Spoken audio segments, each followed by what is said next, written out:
All right, so we've had a ton of listeners asking us to really dig into these Ambassador Ayebare accusations. And, well, let me tell you, this thing, it's a lot bigger than we initially thought. Oh, absolutely. Yeah, this is way more than just some minor diplomatic oops, you know? Huh. When you start seeing words like millions of dollars and the FBI is involved, well, it's serious.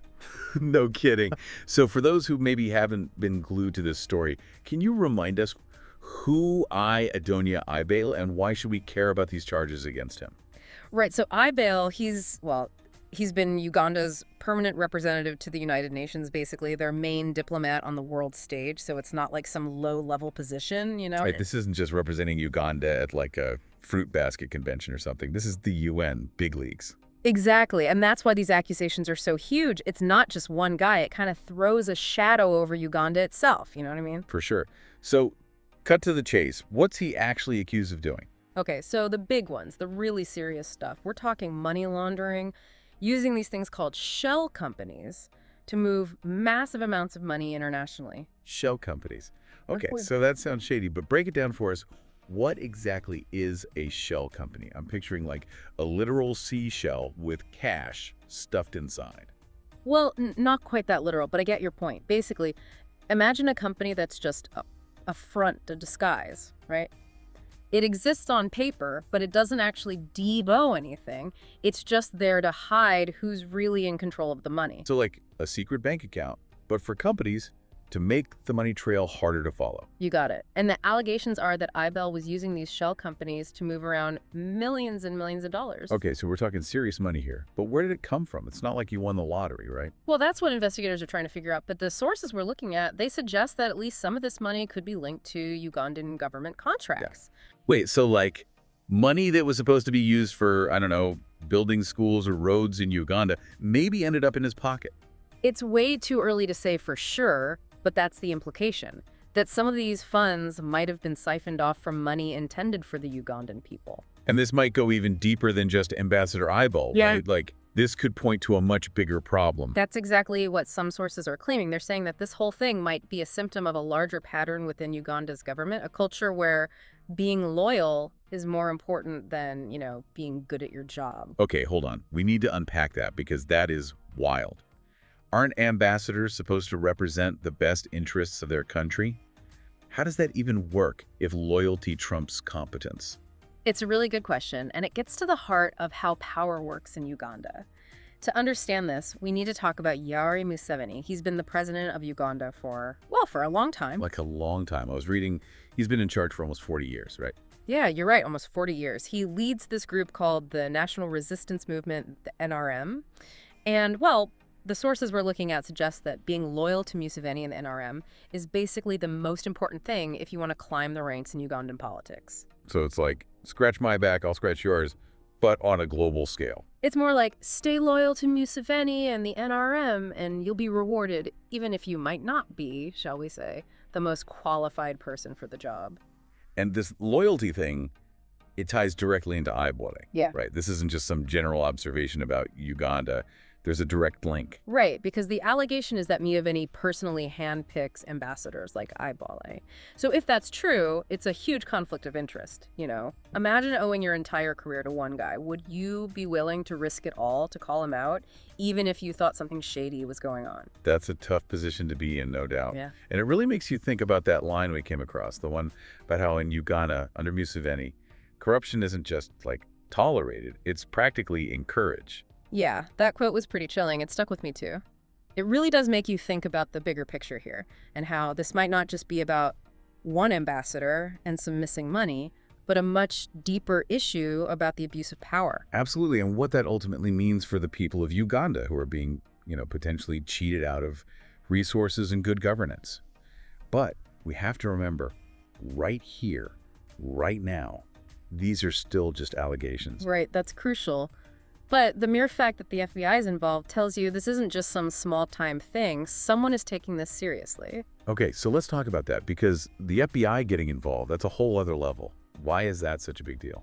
So the FBI, they have this unit, the International Corruption Unit, and these guys, they don't mess around. They handle big, complex financial crimes that cross international borders, often involving, powerful people. So we're not talking about your local police department here. This is the big leagues. Exactly. And when the International Corruption Unit gets involved, it usually means they believe there's enough evidence, credible evidence, to suggest serious wrongdoing on a large scale. So this isn't just rumors and whispers anymore. This is a full-blown international investigation. Precisely. And if these charges are proven true, well, let's just say things could get very real, both for Ambassador Ayebare and for Uganda as a whole. So let me get this straight. Even if Ayebare is technically representing Uganda at the UN, if these accusations are true, his real loyalty might actually be to Museveni. That's the implication, and it's a massive conflict of interest. Imagine being in those shoes, always wondering, do I serve my country or the guy who can make or break my career? It's a recipe for, well, for exactly the kind of problems we're talking about here, right? Where corruption can fester because no one feels safe speaking up. Exactly. And it's important to remember Uganda under Museveni, they rely heavily on foreign aid, on the image they project to the world. This isn't just an internal matter. Right. This could have real consequences for everyday Ugandans. So let's play this out. Worst case scenario, Ayebare is found guilty. What happens then? What about that whole diplomatic immunity thing? Can't he just say, nope, I'm a diplomat, see ya, and jet off? Lots of people think diplomatic immunity is like a superpower, but it's not that simple. It offers some protection, sure, but it's not a get-out-of-jail-free card. So no swanning off into the sunset, untouchable. Not necessarily. The U.S. could put serious pressure on Uganda to waive his immunity, especially if they think he's a flight risk. So there's a whole geopolitical chess game going on behind the scenes. We're just seeing the pawns move right now. Exactly. And if it comes to that, Uganda's government has a choice to make. Protect one potentially corrupt official or their relationship with the U.S. And that relationship matters, not just for diplomatic cocktail parties, right? We're talking aid money, trade deals, the whole shebang. Huge implications. If Uganda gets a reputation for shielding corruption, especially when it comes to aid money meant for their own people, well, countries like the U.S. might think twice about being so generous. Especially with the Biden administration. They've been pretty vocal about cracking down on international corruption, haven't they? Absolutely. They've made it clear that good governance, transparency, that's not just talk, it's a condition for their support. So Uganda finds itself in a tough spot.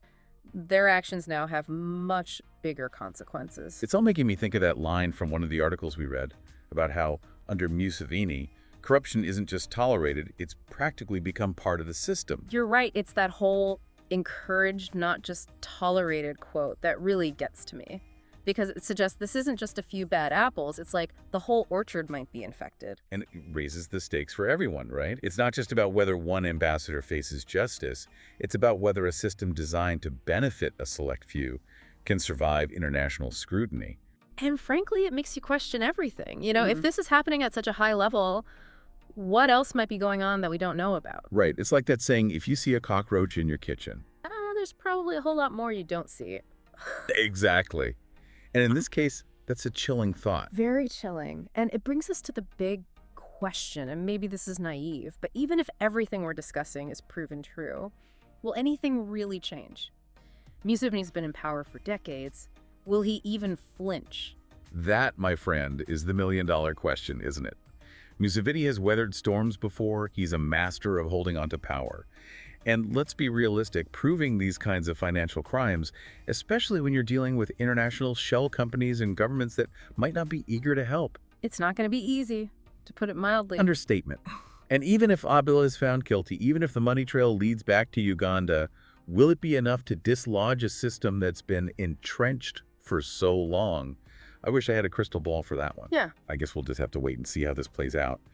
But in the meantime, it feels like this whole thing is shining a light on some very dark corners of international diplomacy and the human cost of corruption. Absolutely. And it reminds us that power, no matter how absolute it seems, always leaves a trail. And sometimes it just takes someone willing to follow that trail, wherever it leads, to expose the truth. It's definitely a tangled web, and it feels like we've only just begun to unravel it. But before we go full conspiracy theory here, let's bring it back down to earth. This is a real situation with real consequences, but what can our listeners, what can any of us actually do about something like this happening halfway across the world? It's easy to feel powerless, right? Like, how can we possibly influence something as entrenched as corruption within a government thousands of miles away? But the first step is simply to care, to be aware, Knowledge is power, and shining a light on these dark corners is huge E. So, step one, don't just scroll past these headlines. Actually pay attention. But what then? What good is knowing about this if we can't actually change anything? Well, for starters, stay informed. And I don't just mean catching a headline here and there. Dig deeper, read from various sources, get different perspectives, because that's how you start to see the full picture. So, do your research. Don't just rely on one news source. I like it. But it still feels a bit distant, right? Right. Like, okay, I've read an article, now what? Well, you can support organizations that are fighting for transparency and good governance in Uganda, in Africa, all over the world. There are groups doing amazing work, and they rely on, on everyday people getting involved. Donations, volunteering, spreading the word, those kinds of things. Exactly. And honestly, sometimes even just talking about these issues, raising awareness among your friends, family, that has a ripple effect. Because the more people who know, the harder it becomes to sweep these things under the rug. Okay, so we're talking about being informed, supporting the right organizations, and making noise, not letting this stuff get ignored. Basically, be a pain in the neck to those who'd rather keep things hidden. You got it. Because silence only benefits those in power. Sunlight, transparency, that's the best disinfectant, as they say. And it starts with each of us refusing to look away. Powerful stuff. And while we're shining that light, are there any signs that things might actually change in Uganda, or are we just hoping against hope here? Well, the wheels of justice, they tend to grind slowly, especially in cases like this. But the fact that the FBI is involved, that sends a message. It tells those in power that the world is watching. Right, you can't just brush off the FBI. They've got a way of getting attention and answers.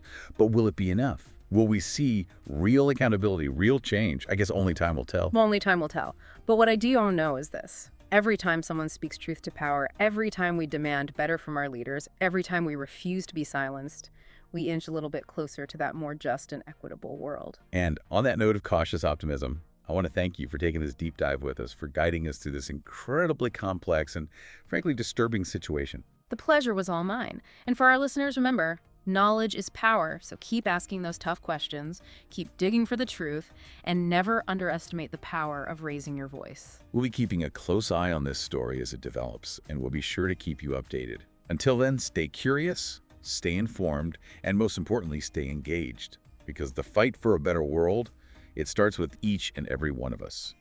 Thank you for watching. If you found this video useful and informative, please consider subscribing to our channel, JB Mwange Podcast. Share your thoughts in the comments and let us know your perspective on this crucial issue. Spread this message to your friends and ask them what they think about this important topic. Thank you and have a wonderful day.